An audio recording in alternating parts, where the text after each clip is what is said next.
नमस्कार साथियों। देखिए अपन सीईटी के रीजनिंग के क्वेश्चन आंसर की बात कर रहे हैं। तो अपन ने देखे सीईटी ग्रेजुएशन लेवल की आपकी जो एग्जाम हुई थी 2024 में, जिसमें पहली और दूसरी शिफ्ट की रीजनिंग के आंसर की अपन बात कर चुके हैं। और आज अपन आपकी जो शिफ्ट नंबर 3 है उसमें देखिए रीजनिंग में कौन कौन से प्रश्न पूछे गए थे उसके आंसर की बात करें तो पहला प्रश्न आपको ये पूछा गया था। ठीक है, अब देखिए ये प्रश्न किस तरीके से करना था आपको। तो देखिए एक तो यहाँ पर आपको ये बीच वाली संख्या है ना, ये आपको निकालनी है। तो ये कैसे आएगी? तो देखो इसमें से आपको 8 और 6 को गुणा करना है। 8 और 6 को गुणा करोगे, उसके बाद में आपको माइनस करना है, 6 और 2 को गुणा करना है। 6 और 2 को गुणा करना है तो ये 8 6 48 हो जाएगा और ये 12 हो जाएगा और 36 आ जाएगा। ये 36 आपकी बीच वाली संख्या लिखी गई है। फिर देखो यहाँ पर ये 8 को 7 से मल्टीप्लाई करोगे और यहाँ पर 2 को 5 से, इस 2 को इस 5 से मल्टीप्लाई करके माइनस कर दोगे। तो यहाँ से 56 में से 10 घटाओगे तो कितना जाएगा? 46 आ जाएगा।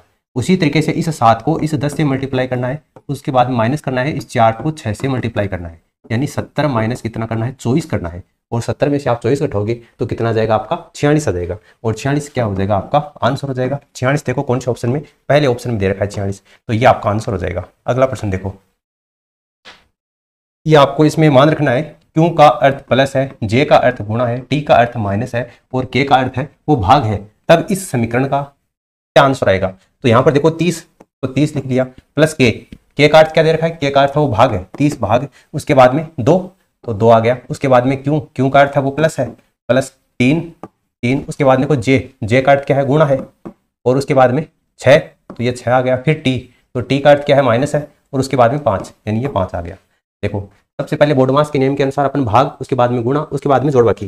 तो 30 में 2 का भाग दोगे तो कितना जाएगा? 15 आ जाएगा। प्लस 6 को 3 से मल्टीप्लाई करोगे तो कितना आएगा? 18 आएगा, माइनस 5। ठीक है, अब इस 15 प्लस का है, ये 5 माइनस का है, तो कितना जाएगा? 10, और प्लस ये आपका 18, तो 10 और 18 कितना आएगा? 28 आ जाएगा। ठीक है, और 28 आपका कौन से ऑप्शन में दे रखा है? आपको दूसरे ऑप्शन में दे रखा है, तो ये इसका आंसर हो जाएगा। फिर देखो अगला प्रश्न है, अजय ने अपना कार्यालय छोड़ा और पूर्व दिशा की ओर 5 किलोमीटर चला और वह बाईं तरफ मुड़ा और अपने घर पर पहुंचने के लिए 12 किलोमीटर चलता है। अजय और राकेश 2 व्यक्ति हैं, जिसमें देखो ये है आपका अजय। ठीक है, यहाँ पर खड़ा है, पूर्व दिशा की ओर ये 5 किलोमीटर चलता है, यहाँ पर ये 5 किलोमीटर चला, फिर वह बाईं ओर मुड़ेगा। अब यहाँ पर खड़ा है, बाईं ओर मुड़ा, इसका मतलब बाएं हाथ की तरफ, और घर पहुंचने के लिए वो 12 किलोमीटर चलता है। उसके बाद में राकेश भी यहीं पर खड़ा है, जो उसी कार्यालय में काम करता है और अपना कार्यालय छोड़ा और पश्चिम दिशा की ओर, यानी इस दिशा की ओर, ये भी 5 किलोमीटर चलता है, और वह अपनी बाईं दिशा में, अब यहां पर आकर खड़ा हो गया, इसकी बाईं दिशा इस हाथ की तरफ होगी। ठीक है, तो इस दिशा की ओर चलता है और कितना चलता है? 12 किलोमीटर चलता है अपने घर पहुंचने के लिए। तो ये यहाँ पर आपका 12 किलोमीटर चल गया। ठीक है, अब देखो अजय और राकेश के घर के बीच की न्यूनतम दूरी कितनी है? न्यूनतम दूरी की मतलब एकदम सीधी रेखा, तो यहां से ये दूरी आपको पूछी है, यानी ये आपका अजय और ये राकेश, इसके बीच की न्यूनतम दूरी कितनी है ये आपको बताना है। तो ये आपका ट्रिपलेट बन रहा है, देख लो, 5 12 13 का। ठीक है, यहाँ पर ये 13 हो जाएगी और ये 13 हो जाएगी। अगर आपको ऐसे नहीं पता ट्रिपलेट का, तो आपको ये तो पता ही है कि कर्ण का स्क्वायर बराबर क्या होता है? आपका आधार का स्क्वायर, यानी बेस का स्क्वायर प्लस लंब का स्क्वायर। तो आपका बेस कितना दे रखा है? 5 दे रखा है, तो 5 का स्क्वायर प्लस 12 का स्क्वायर, ये आपका 144 हो गया, और ये कितना हो गया? 25 हो गया, तो ये 169 हो गया। और ये आपका कर्ण का स्क्वायर है, स्क्वायर इधर लेकर जाओगे तो अंडर रूट आ जाएगा, और ये आपका 13 आ जाएगा। तो 13 ये और 13 ये, यानी यहाँ से यहाँ तक की टोटल दूरी कितनी हो गई? 13 और 13 26 हो गई, और 26 आपको चौथे ऑप्शन में दे रखा है, तो 26 किलोमीटर क्या आ जाएगा? इसका राइट आंसर आ जाएगा। ठीक है, अगला प्रश्न देखो, नीचे दी गई श्रेणी में प्रश्न चिन्ह के स्थान पर क्या आएगा? यहाँ पर कौन सी संख्या आएगी ये आपको बताना है। ठीक है, ये देखो क्या लिखा गया, ये MOUSE। माउस को क्या लिखा है इसने? माउस को लिखा है इसने KPSTC। अब देखो सबसे पहले तो आपको इस तरीके का कोई भी प्रश्न पूछे तो उसमें आपको क्या करना है? नंबरिंग लिख लेनी है। ठीक है, नंबर लिख लेना है। जैसे M है वो 13 पर आता है, O है वो 15 पर आता है, U 21 पर, S 19 पर, ये 5 पर, K 11 पर, 16 पर, S 19 पर, T 20 पर, ये 3 पर। अब नंबर लिखते ही आपको पता चल जाएगा कि किस तरीके से इसमें किया गया है। यहाँ पर देखो ये 13 है और ये 11 है। ठीक है, 13 में से 2 माइनस किया, फिर 15 है और ये 16 है, 1 प्लस कर दिया, उसके बाद में 21 है, 19 है, यानी -2, उसके बाद में 19 के बाद 20 है प्लस 1, और 5 के बाद में 3 है, यानी कि -2, यानी -2 + 1 -2 + 1 -2। इस तरीके से आपको ये क्रम बैठाना है। देखो ये है LIGHT, तो सबसे पहले तो इसका नंबर लिख लो। L कितने पर आता है? 12 पर आता है, I 9, G 7, H 8 और ये 20। अब देखो 12 पहले क्या है? -2 है, तो 12 में से -2 करोगे तो कितना आएगा आपका? 10, और 10 पर क्या आता है? J आता है। फिर 9 में 1 जोड़ोगे तो 10, तो फिर से J आ जाएगा। फिर देखो 7 में -2 करोगे तो 5 आएगा, और 5 पर E आता है। फिर 8 है, तो 8 में 1 जोड़ोगे तो 9 और 9 पर आई आता है। फिर 20, 20 में से 2 माइनस करोगे 18 और 18 पर क्या आता है आपका आर आता है, यानी JJEIR। JJEIR देखो आपको चौथे ऑप्शन में दे रखा है, ठीक है, ये इसका आंसर हो जाएगा। अगला प्रश्न देखो, सी ए और बी की माता है, ठीक है, ये सी है, थोड़ा सा ऊपर लिख देता हूं, देखो ये सी है जो आपकी ए और बी की माता है, ठीक है, ये ए है और ये बी है, ये माता है, इसका मतलब यहाँ पर माइनस लिख दिया अपन ने। इसके बारे में पता नहीं है अभी तक कि इनमें से कौन लड़का है या फिर कौन लड़की है, तो जिस तरीके से अपन को दे रखा है उसी तरीके से अपन लिख दिया। अब देखो यदि डी बी का पति है, अब बी का पति है इसका मतलब बी क्या महिला है और डी वो इसका पति है, इसका मतलब डी क्या है, पुरुष है, ठीक है। आगे चलो, तो सी का डी से क्या संबंध है, सी का डी से, ये सी है और ये डी है, सी का डी से क्या संबंध है, अरे ये दोनों क्या है, अब ये लड़का है या लड़की है इसका भी नहीं पता, लेकिन इसका पता है कि ये दोनों भाई बहन है। अब ये भाई है तब तो ये भाई बहन हो गया, अगर लड़की है इसका मतलब दोनों बहनें हैं, यानी कहने का मतलब सी की बेटी कौन हो गई, बी हो गई, और बी का पति कौन हो गया, डी हो गया, तो ये क्या होगा, जवाई हो गया, इसका मतलब सी इसकी क्या हो गई, सास हो गई, ठीक है। ये पूछा था सी का डी से, तो सी डी की क्या लगती है, सास लगती है, सास, यानी कि आपका ऑप्शन सेकंड क्या हो जाएगा, इसका राइट आंसर हो जाएगा, ठीक है। अगला प्रश्न देखो, ट्रोजन को ये लिखा जाता है तो उसी कूट भाषा में मोल्टन को कैसे लिखा जाएगा, ठीक है। देखो मैंने आपको कहा था इस तरीके का कोई भी प्रश्न है तो सबसे पहले आपको नंबरिंग लिख लेनी है, FROZEN, ट्रोजन को क्या लिखा गया है, OFAPSG। यहां पर देखो 6, 18, उसके बाद में 15, फिर आपको 26, फिर 5, फिर 14, ये 15, 6, 1, 16, 19 और 7। अब देखो यहां पर ये 6 है और लास्ट में 7 है, यानी 1 जोड़ दिया, ठीक है। साथ साथ में अपन इसको भी कर लेते हैं। देखो यहाँ पर ये क्या लिखा गया है, MOLTEN, इसके बारे में पूछा है। यहाँ पर ये 13, ये 15, ये 12, ये 20, ये 5, ये 14, यहाँ पर ये 13 है ना, तो इसमें 1 जोड़ दो 14, यानी कि N यहाँ पर आएगा। क्यों, देखो इसमें स्टार्टिंग में दे रखा है 6 और 7 जो है वो लास्ट में दे रखा है, तो M है वो स्टार्टिंग में है, इसका मतलब अपन इधर से लिखते शुरू करेंगे तो N 13 पर है, इसका मतलब N इसके 1 बढ़ाएंगे तो कितना 14 और ये लास्ट में आएगा। अब देखो ये है 18, इसमें 1 जोड़ेंगे तो 19 और 19 लास्ट का 2 है, तो इसमें देखो 15 तो 16 आ जाएगा, ये P लास्ट में से 2। उसी तरीके से देखो ये 15, 1 जोड़ दिया 16, तो ये 12 है, 1 जोड़ दो 13 और 13 के ऊपर क्या आता है आपका M आ जाएगा, ठीक है। उसके बाद में देखो ये 26, तो 26 लास्ट का 1 आ गया, तो आगे 20 तो 21 में U आ जाएगा। उसी तरीके से 5 का 6 F आ जाएगा और 14 में 1 जोड़ोगे तो 15 आ जाएगा और 15 पर क्या आता है आपका O आ जाएगा, ठीक है। इस तरीके से ये आएगा OFUMPN, OFUMPN, ठीक है, ऑप्शन सी OFUMPN, ये आपका राइट आंसर हो जाएगा, ठीक।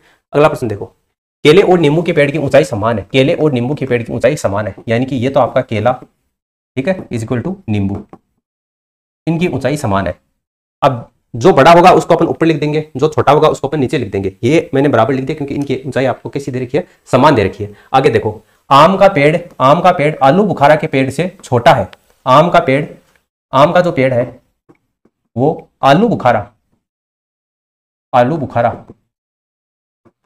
के पेड़ से छोटा है, इसका मतलब आम नीचे लिख दिया। अमरूद का पेड़ आम के पेड़ से छोटा है, अमरूद का पेड़ आम के पेड़ से छोटा है, तो ये आपका अमरूद है। अमरूद का पेड़ आम के पेड़ से छोटा है, पर केले के पेड़ से बड़ा है, तो केले के पेड़ से बड़ा है, यानी ऊपर लिख दिया, ठीक है। अब देखो एक बार इसको फिर से देख लो आप, क्या दे रखा है, केले और नींबू का जो पेड़ है वो समान है, फिर आम का पेड़ है वो आलू बुखारा के पेड़ से छोटा है, तो आम का पेड़ नीचे लिख दिया, आलू बुखारा का ऊपर लिख दिया। उसके बाद में अमरूद का पेड़ आम के पेड़ से छोटा है, तो अमरूद का पेड़ आम के पेड़ से छोटा है पर केले के पेड़ से बड़ा है, यानी इसके बड़ा आएगा, इससे ऊपर अमरूद आएगा, उसके बाद में आम आएगा, उसके बाद में आलू बुखारा आएगा। तो आपको पूछा है सबसे बड़ा पेड़ कौन सा है, तो आलू बुखारा का पेड़ सबसे बड़ा हो जाएगा और ये आपको ऑप्शन फर्स्ट में दे रखा है, यही इसका आंसर हो जाएगा। अगला प्रश्न देखो, कोई भी संख्या अंक नहीं है, कोई भी संख्या अंक नहीं है, यानी कि ये आपको संख्या दे रखा है, कोई भी संख्या अंक नहीं है, यानी कि ये अंक अलग हो गया, ठीक है। फिर सभी अंक खंड है, सभी अंक क्या है, खंड है, ठीक है। उसके बाद में कुछ खंड पूर्णांक है, कुछ खंड पूर्णांक है, ये खंड और ये पूर्णांक, इनमें से कुछ खंड ऐसे हैं जो कि पूर्णांक की कैटेगरी में आते हैं, तो ये जो इसका वेन डायग्राम बनेगा ये कुछ इस तरीके से बनेगा, ठीक है। अब देखो यहाँ पर निष्कर्ष है, सभी खंड कभी भी संख्याएं नहीं हो सकती, सभी खंड यानी कि ये जो खंड है ये कभी भी संख्याएं नहीं हो सकती, बिल्कुल सभी खंड कभी भी संख्याएं नहीं हो सकती, यानी ये आपका निष्कर्ष इसमें निकलेगा। उसके बाद में कुछ पूर्णांक निश्चित रूप से संख्याएं नहीं है, कुछ पूर्णांक निश्चित रूप से संख्याएं नहीं है। देखिए पूर्णांक का संख्या के साथ में अपन को संबंध है वो नहीं दे रखा है, इसलिए यहां पर आपको अगर दे नहीं रखा है तो अपनी तरफ से वो सही नहीं करना है, ठीक है। इसका मतलब ये गलत हो जाएगा और ये पहले वाला निष्कर्ष है वो सही होगा। तो केवल निष्कर्ष फर्स्ट अनुसरण करता है, ऑप्शन जो सी होगा वो इसका राइट आंसर हो जाएगा, ठीक है। अगला प्रश्न देखो, शब्दों को वर्णानुक्रम में व्यवस्थित करना है और मध्य शब्द का आपको चयन करना है, ठीक है। 5 आपको शब्द दिए गए हैं, बीच वाला शब्द यानी 3 नंबर का शब्द कौन सा आएगा वो आपको बताना है। देखो सबसे पहले इनको लिख लो, ELECTRIC, ELECTRIC, फिर इलेक्टर ELECTOR, फिर इलेक्ट ELECT, फिर इलेक्शन ELECTION, इलेक्शन, और लास्ट में आपको इलेक्ट्रोड दे रखा है ELECTRODE, ठीक है। ये लिख लिया। अब देखो जितने सेम है ना उतना तो काट दो, जैसे ELECT यहां तक देखो सेम दे रखा है आपको ELECT, यानी टी तक आपको कोई मतलब नहीं है क्योंकि यहां से अपन डिसाइड नहीं कर सकते कौन सा पहले आएगा। उसके बाद देखो तो यहां तक निकालोगे तो ये एक शब्द तो पूरा कैंसिल ही हो गया, ELECT ही आपको दे रखा था, यानी ये तो 1 नंबर पर आ जाएगा, ठीक है। तीसरे वाला तो आगे वाला देखो ROIR, तो ROI में से पहले क्या आता है, आई आता है, तो यहां पर ये हो गया दूसरे नंबर पर, ठीक है। इसको भी हटा दो। अब देखो R, उसके बाद में O और R, अब देखो R और O में से देखो O पहले आता है, इसका मतलब 3 नंबर पर ये आ जाएगा। अब ये R है, उसके बाद देखो I और O, तो I पहले आता है ना, तो ये आपका 4 पर हो गया और ये आपका 5 पर हो गया। अब 20 में पूछा था आपको, तो तीसरे नंबर पर कौन सा आएगा, ये आएगा इलेक्टर, ठीक है। तो तीसरे नंबर पर इलेक्टर आ जाएगा, ठीक है। इस तरीके से आपको करना था। आगे वाला प्रश्न देखो, फिगर, ये आपको एक आकृति दे रखी है, इस प्रश्नवाचक चिन्ह के स्थान पर कौन सी आकृति आएगी, देखो ये है, इसमें ये आंखें जो है वो इस तरफ है और इसमें इस तरफ है, ठीक है, एक दूसरे के विपरीत है। अब यहां पर देखो इसमें जो नीचे की तरफ देख रहा है, तो आगे वाला जो भी आकृति आएगी उसमें आंखें जो होगी वो ऊपर की तरफ देखते हुए होंगी। इसमें तो देखो इधर देख रहा है, तो ये तो गलत हो गया। इसमें ये एक दूसरे की तरफ देख रही है, तो ये भी गलत हो गया। इसके अंतर्गत एक ऊपर है एक नीचे है, ठीक है, एक ऊपर एक नीचे, तो ये भी गलत हो गया। इसमें ऊपर देख रहा है, ठीक है, तो आपका ऑप्शन जो डी है ये इसका आंसर हो जाएगा, ठीक है। आगे वाला प्रश्न देखो, निम्नलिखित में से कौन सा विकल्प अन्य सभी से अलग है, अलग कौन सा है वो आपको बताना है। देखो यहाँ पर ये आपको दे रखा है 2, 9, 22, तो यहाँ पर 9 और 2 को जोड़ो, कितना आ गया 11, 11 को 2 से मल्टीप्लाई करो तो 20 वाली संख्या आ जाएगी, ठीक है। उसके बाद में 9 और 6 कितने होते हैं 15, 15 को 2 से मल्टीप्लाई करोगे तो 30 और 30 20 वाली संख्या आ गई, ठीक है। यहाँ पर भी बाहर वाली संख्या को जोड़ दो, 5 और 4 9, 9 को 2 से मल्टीप्लाई करोगे तो कितना जाएगा 18, तो 18 20 वाली संख्या आ गई। यहाँ पर देखो 7 और 4 कितने होते हैं 11, 11 को 2 से मल्टीप्लाई करोगे तो 22 आना चाहिए, लेकिन यहाँ पर आपको 56 दे रखा है, इसलिए ये यहाँ पर अलग हो जाएगा और यही क्या होगा आपका आंसर होगा। अगला प्रश्न देखो, सार्थक शब्द बनाने के लिए अव्यवस्थित अक्षरों के को पहले तो व्यवस्थित करना है, उसके बाद में भिन्न शब्द का आपको चयन करना है। ये प्रश्न है ना, ये आपके रीजनिंग के चारों शिफ्ट में जो पेपर दिए गए थे उसमें अपन कह सकते हैं कि ये प्रश्न है वो थोड़ा हार्ड की श्रेणी में आता है, ठीक है। इस तरीके का प्रश्न है वो आपको रेलवे के एग्जाम में अक्सर देखने को मिलता है, ये सीटी के एग्जाम में पता नहीं किस तरीके से दे दिया, लेकिन ठीक है अपन कर लेते हैं इसको। यहाँ पर देखो ये आपको दे रखा है अटपटा सा शब्द है, इसको आप सही करोगे, इसको व्यवस्थित जैसाना है तो ये आ जाएगा FRIDAY, फ्राइडे बनेगा। उसके बाद में ये बनेगा आपका TUESDAY, ट्यूसडे बनेगा, ठीक है। और ये आपका बन जाएगा मंडे, MONDAY, मंडे। और ये आपका बनेगा हॉलीडे, HOLIDAY। तो मंडे, ट्यूसडे और आपका फ्राइडे, ये तीनों तो क्या है आपके वार हैं, जबकि हॉलीडे है ये आपका इनमें से भिन्न है, ये किसी भी वार का नाम नहीं है।